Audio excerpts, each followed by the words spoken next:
Namaste all my dear friends. In this video lecture, we are discuss about one of the molecular diagnosis technique. This is called as the DNA fingerprinting or the DNA profiling. This is one of the molecular diagnosis technique and can be created as a real or the crucial type of the evidence to solving the various types of the cases related to the various types of the diagnosis as well as the analysis process.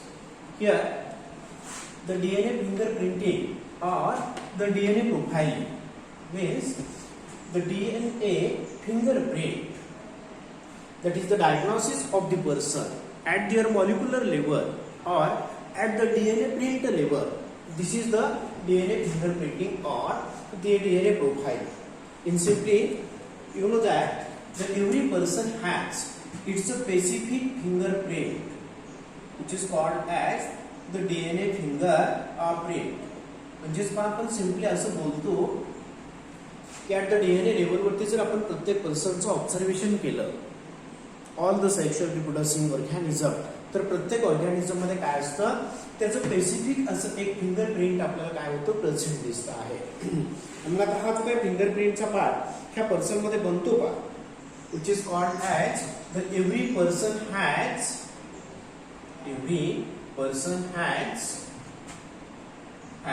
its unique genetic makeup.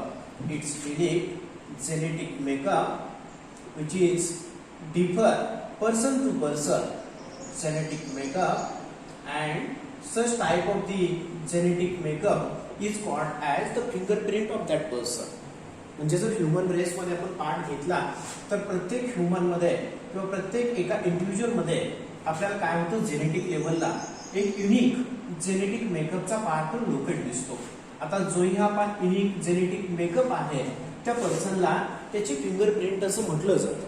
आता ही जी fingerprint आपण घेतो आहे at the genetic level म्हणजेच आपण त्याला DNA असं simply call करतो आहे. आता याच्यातून सेकंड एक पार्ट आणखी डेव्हलप होतो का, which is called as the DNA fingerprinting technique. That is the DNA fingerprinting technique. This type of the one technique, as such technique is useful for the identification of person at the restriction analysis level or at the molecular level.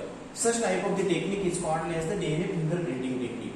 म्हणजे पाहिजे DNA fingerprinting technique मध्ये जे persons असतील individual असतील त्याचं आपण DNA restriction analysis वरती काय करतो त्याचं आयडेंटिफिकेशन करतो. म्हणजे या डीएनए फिंगरप्रिंटिंग मध्ये there is the formation of और development of the restriction analysis हा एक पार्ट याच्यामध्ये अतिशय इम्पॉर्टंट अशा लेवलवरती आपल्याला दिसतो आहे.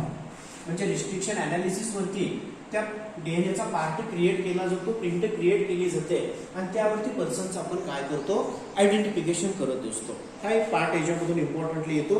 पुढे पार्ट असा बनेल का, then the father of DNA fingerprinting technique. Father of DNA fingerprinting technique. Such technique first time discovered by the scientist, that is the Alec Jeffreys. That is the Alec Jeffreys. These are the founder of this DNA profiling or the DNA fingerprinting technique. हा एक question पाहिजे exam मध्ये तुमच्या विचारला जाऊ शकतो. आता आणखी एक नेक्स्ट पार्ट असा येतो, this is called as the key factor for DNA profiling. The key factor of DNA profiling is simply considered as the one type of the sequence of the DNA molecule called as VNTRS. Means this is the variable number of tandem repeats. आणि मग हा जो काही variable number of tandem repeat आहे they are present in the form of fingerprint. म्हणजे repetitive असा sequence जो variable लेंथच्या nucleotide base pair मधून तो बनला जातो, ज्याची ॲव्हरेज रेंज अशी बनते पहा about 20 to 100 base pair longer. आणि हा एवढ्या लॉंगर लेंथचा सिक्वेन्स आपल्याला टाइम टू टाइम एका रिपीटेटिव्ह वे वरती प्रेझेंट दिसतो आहे. आणि हाच VNTRS पर्सन टू पर्सन काय होतो बा डिफर राहतो. नियर अबाउट आपण असंही म्हणतो बा 99.9% are the genetically same in case of the human, but the 0.1% is the difference. Such type of the difference is called the variable number of tandem repeats. आता जो पार्ट सगळ्या person मध्ये same आहे मग याच्यातून आयडेंटिफिकेशन बनणार नाहीये. मात्र जो काही 0.1% चा डिफरन्स येतो तिच्यात आपण काय म्हणूया, which is called as the VNTRS. मग एवढा सिक्वेन्स पर्सन टू पर्सन काय होतो डिफर येतो आणि ह्याच्या थ्रू आपण त्याचं अनालिसिसचा पार्ट देतो आहे. मग एवढे पॉइंट पहा इंट्रोडक्शन लेवल वरती बनतील. आता नेक्स्ट वन पार्ट डेव्हलप होतो which is called as the types of DNA profiling or the DNA fingerprinting. मग जर DNA फिंगरप्रिंटिंगचा आपण सिक्वेन्स क्रिएट केला आणि जर प्रोफाइल बनवत असू तर एका सिक्वेन्शियल प्रोसेस मधून हा पार्ट पास होतो.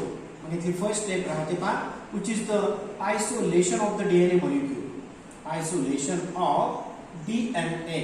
आता आपल्याला डीएनएचा प्रोफाइल बनवायचा आहे आणि जर डीएनएचा प्रोफाइल बनवायचा असेल तर आपण सगळ्यात सुरुवातीला हा डीएनएचा जो सॅम्पल आहे हा सॅम्पल आपण या ठिकाणी कलेक्ट करतो आहे.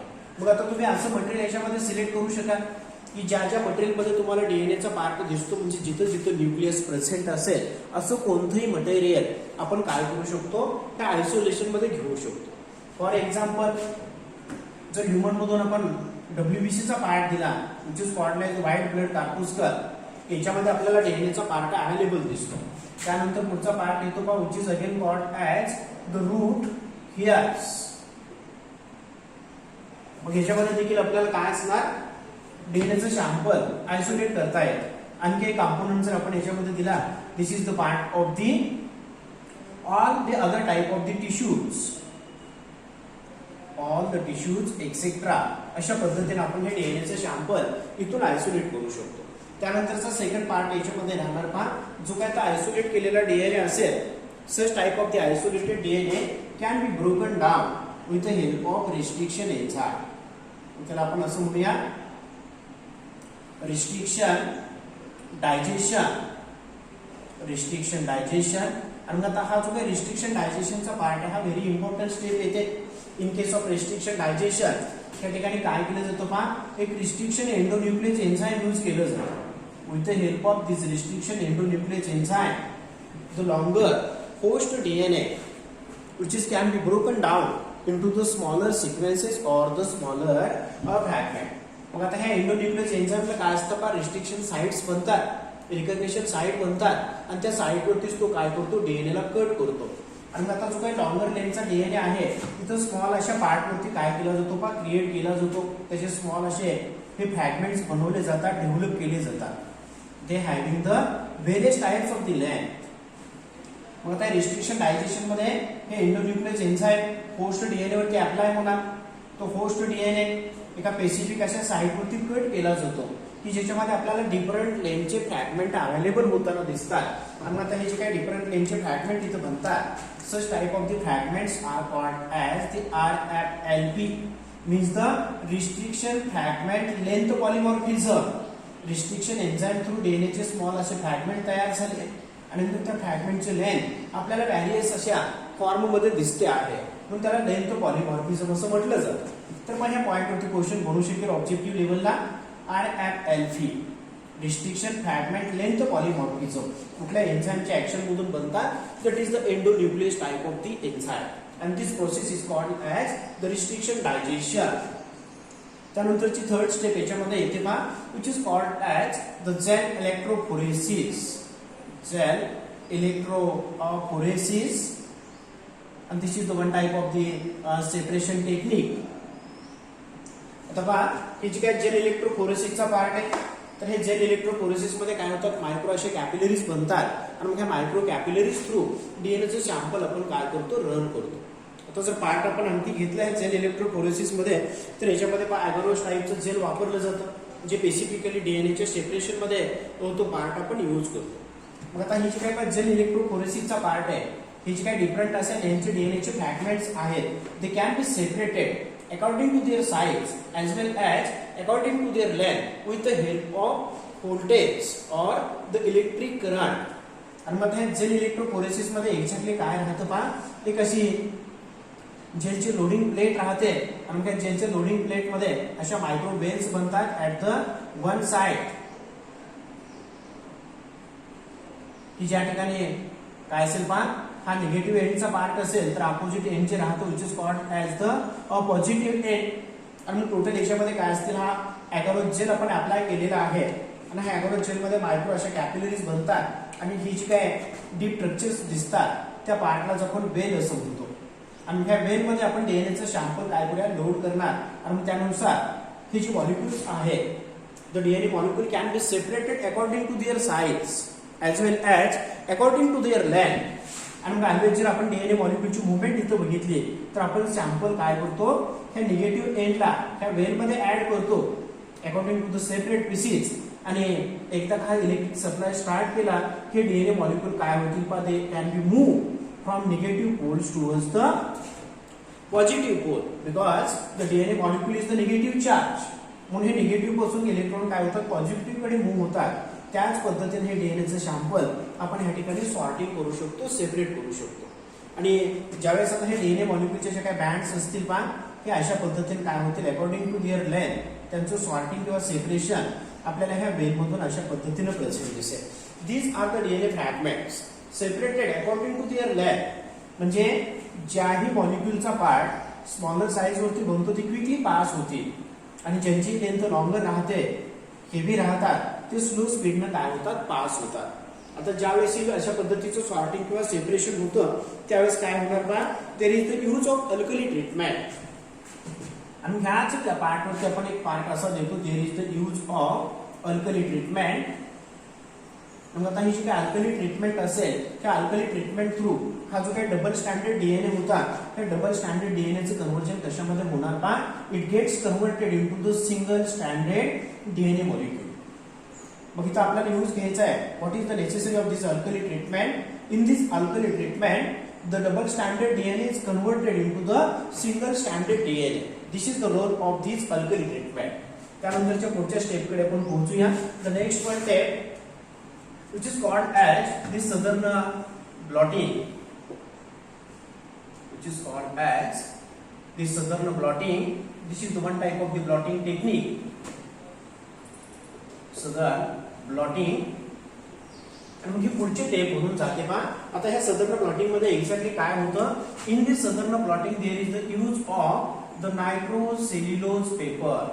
नायट्रोसेल्युलोज पेपर हा मेन यूज याच्यामध्ये आपल्याला दिसतो आहे. आणि by using this nitrocellulose paper the single standard DNA molecule can be blot on this paper. म्हणून आपण त्याला ब्लॉटिंग असं म्हणतो. इथं एक्झॅक्टली आपल्याला ब्लॉटिंग किंवा सेपरेशनचा पार्ट लोपित दिसेल. आणि मग ऑलवेज डीएनएच्या सेपरेशनसाठी काय केलं जातं, हे सदर्न ब्लॉटिंग टेक्निक वापरलं जातं. जर आपण काय घेतला, आरएनए मॉलिक्यूल घेतला तर ह्या आरएनए मॉलिक्यूलच्या सेपरेशनसाठी नंतर ब्लॉटिंगचं टेक्निक वापरलं जातं. आणि जर प्रोटीन सेपरेट करायचे असतील तर वेस्टर्न ब्लॉटिंग टेक्निक वापरलं जातं. आता इथं आपण डायरेक्टली डीएनएचं सॉर्टिंग करतोय, सेपरेशन करतोय, म्हणून आपण त्याला सदर्न ब्लॉटिंग असं कॉल केलेलं आहे. आता हे सदर्न ब्लॉटिंगची जी काही प्रोसेस म्हणून जाते, in this southern blotting there is the presence of the nitrocellulose paper. On this nitrocellulose paper, the single standard DNA molecule can be blot. आणि हा जो काही सिंगल स्टँडर्ड डीएनए मॉलिक्युलचा आपल्याला जो सेपरेशन पॉइंट दिसतो, म्हणजे हे सिंगल स्टँडर्ड डीएनए मॉलिक्युल त्या नायट्रोसेल्युलोज पेपरवरती फिक्स केले जातात, प्लॉट केले जातात. आणि त्याच टेक्निकला आपण जनरली काय कॉल करतो, which is called as southern blotting. मग काय लक्षात घ्यायचं, southern blotting used for separation of the DNA molecule as well as there is the blotting of the single standard DNA molecule. मग याच्यासाठी जनरली आपण काय केला, हा सिंगल सदर्न ब्लॉटिंग यूज केला.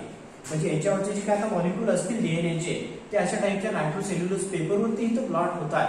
मग त्या प्रोसेसला आपण ब्लॉटिंग टेक्निक किंवा सदर्न ब्लॉटिंग असं कॉल करतो आहे. त्यानंतर याच्यामध्ये फिफ्थ अशी प्रोसेस म्हणून जाते, that is the selection of the DNA probe. Next one step that is the selection of DNA probe.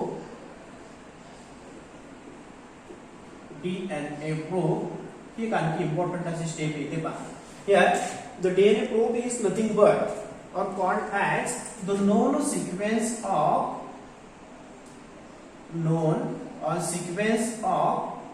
Single standard DNA molecule. DNA प्रोबचं मिनिंग काय तयार होतो पहा. The DNA probes are always artificially created or they can be made by the complementary DNA technology किंवा आपण त्याला cDNA असं call करतो आहे. आणि मग हा DNA प्रोब म्हणजे तो एक सिंगल स्टँडर्ड DNA आहे. आणि त्या सिंगल स्टँडर्ड डीएनएचा सिक्वेन्स आपल्याला कसा असतो, नोन असतो. आणि त्याच वे थ्रू हा जो सिंगल स्टँडर्ड डीएनए मॉलिक्यूल आहे पहा, तर याच्यावरती आपल्याला काय होतं, एक आयसोटोप रेडिओ ऍक्टिव्ह आयसोटोपचा पार्ट लोकेट दिसतो which is having the fluorescent property. मग DNA probe is the single standard DNA molecule having the radio isotope. अशा टाईपचा हा जो डीएनए प्रोब आहे तो आपण या ठिकाणी सिलेक्ट करतो आहे. आता डीएनए प्रोबचा रोल काय राहतो. DNA probe is mainly responsible for to show the complementary base pairing. म्हणजे जो काही डीएनए असेल त्या सदर्न प्लॉटिंगच्या पेपरवरती फिक्स झालेला, तर त्या ठिकाणी असणारा डीएनएचा सिक्वेन्स आपल्याला रिकॉग्नाइज करायचा आहे. मग त्यासाठी नोन सिक्वेन्स असणारा डीएनए आपण तिथे ऍड करतो आणि मग याच्यानुसार आपल्याला तो कॉम्प्लिमेंटरी सिक्वेन्स काय करता येतो, डिटरमाइन करता येतो. अशा टाईपचा पहा डीएनए प्रोबचा पार्ट इथे राहतो.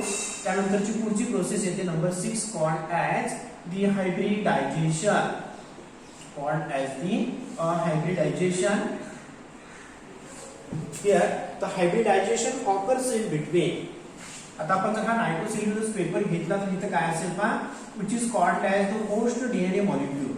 Always the host DNA molecule present in the single stranded.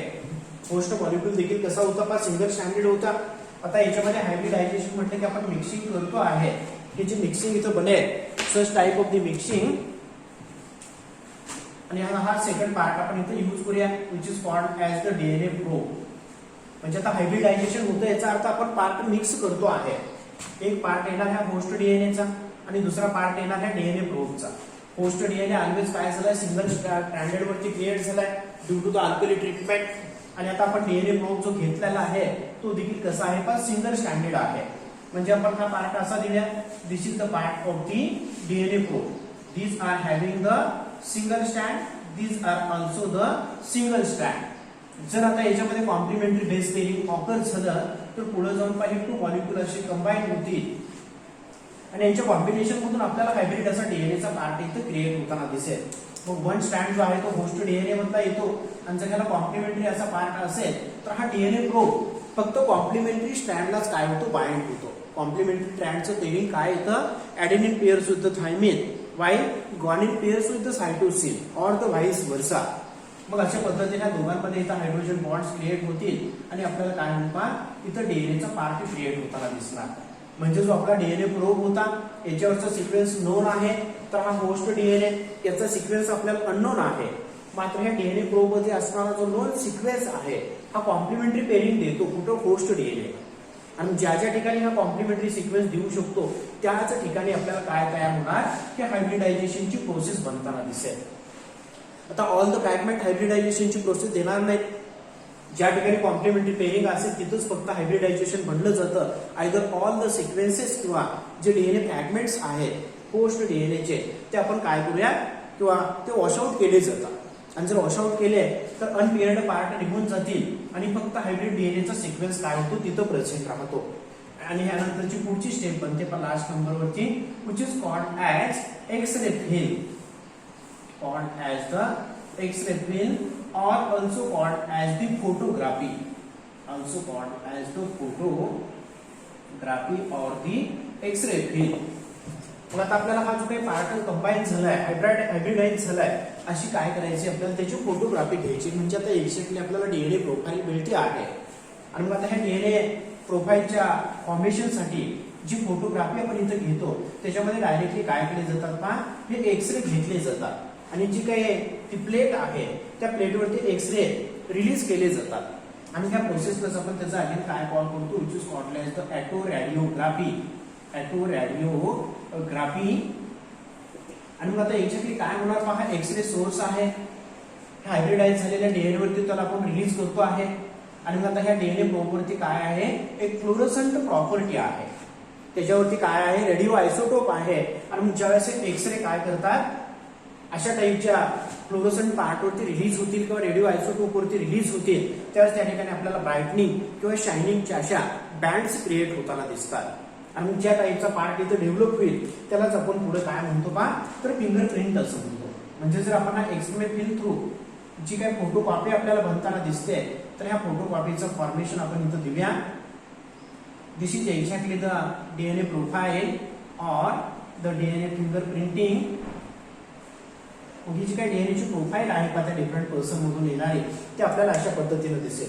Suppose असं आपण लक्षात ठेवूया तर ह्या सॅम्पल वरती आपण काय केले पा ए पर्सनचं सॅम्पल ऍड केले, इथं बीचं असणार, इथं काय असेल हे सीचं असणार. आणि आता ज्यावेळेस आपल्याला याचं सॉर्टिंग आणि एक्सरे फिल्म अवेलेबल होताना दिसेल तर त्यावेळेस हा सिक्वेन्स आपल्याला अशा पद्धतीने कदाचित तो ऑब्टेन होताना दिसेल. दिस इज द डीएनए बँड्स.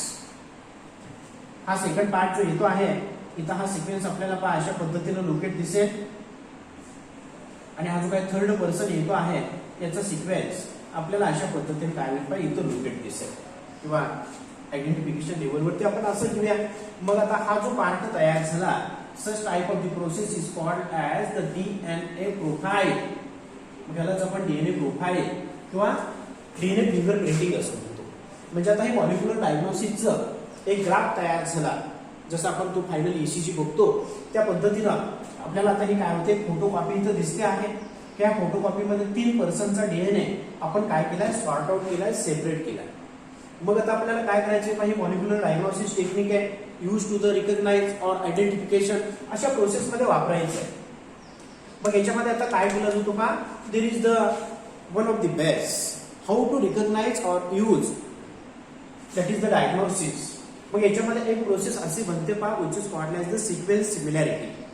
मग जेवढ्या पर्सनच्या सिक्वेन्सेस एका सेम लेवलला बनतील एका सिमिलर लेवलला बनतील त्याला आपण सिक्वेन्स सिमिलॅरिटी असं म्हणतो. म्हणजे आपण फक्त एवढंच कम्पेअर करायचं ह्या डीएनएच्या बँड ह्या ए पर्सनच्या आहेत, ह्या ज्या बँड्स आहेत ह्या बी पर्सनच्या आहेत आणि ह्या ज्या बँड्स आहेत त्या सी पर्सनच्या आहेत. म्हणजे समजा एखादा आपण एक्झाम्पल घेऊया ज्याला आपण पॅरेंटेज डिस्प्युटेड केसेस असं म्हणतो. म्हणजे आता पहा 2 पर्सन्स आहेत आणि 1 चाइल्ड आहे. तर एक जी काही पर्टिक्युलर चाइल्ड आहे या 2 पर्सन मध्ये क्वारल आहे की हे चाइल्ड नक्की कुठल्या पार्टनरचं किंवा कुठल्या पर्सनचं आहे. मग आपण आता असं लक्षात घेऊया हा जर पार्ट ए घेतला तर दिस इज द चाइल्ड. आता बी एक पॅरेंट आहे, सी हा अदर पॅरेंट आहे आणि बी आणि सी मध्ये अशा पद्धतीचं क्वारल आहे की हा ए चाइल्ड हा बीचा असणार का सीचा असणार. मग याच्यासाठी आता आपण हे मॉलिक्युलर डायग्नोसिसचा पार्ट देतो आहे. मग काय केलं जातं पहा ह्या 3 पर्सनचा आपण डीएनएचं सॅम्पल सेपरेटली त्या ट्यूब वरती काय केलंय लोड केलंय. आणि मग ज्यावेळेस आपण आता याच्यामध्ये सिक्वेन्स सिमिलॅरिटीचा पार्ट देतो तर ज्या इंडिव्हिज्युअलच्या जास्तीत जास्त सिक्वेन्सेस मॅच होतील बघा मी काय म्हटलं ज्या इंडिव्हिज्युअलच्या जास्तीत जास्त सिक्वेन्सेस मॅच होतील तो पर्सन जेनेटिकली काय असतात ते रिलेटेड झाले किंवा ते काय असतील सेम ग्रुप मध्ये प्रेझेंट असतील. म्हणजे आता बघा ए आणि बी चे सिक्वेन्स आपण मॅच करूया 1 1 1 1 1 1. तर आता ह्या जर सिक्वेन्सेस आपण घेतल्या तर पार्ट असा होईल पहा in between the A and B याच्यामध्ये काय झाल्या ह्या 3 सिक्वेन्स आपल्याला सिमिलर टेबलवरती प्रेझेंट दिसत आहेत. आणि जर आपण आता बी आणि सी पर्सन घेतला तर आता हा बी आणि सी जर याचं आपण मॅपिंग केलं किंवा पार्ट दिला दॅट इज द किंवा पार्ट आणखी असं आपण घेऊया ए आणि बीच्या ऐवजी जर समजा इथे कंडिशन अशी असेल ए बी आणि पुढे काय येणार ए सी म्हणजे ए आणि बीच्या 3 सिक्वेन्सेस मॅच होत आहेत. ए आणि सी हा जर पार्ट दिला तर याच्यामध्ये एकही सिक्वेन्स इथं मॅच होत नाहीये.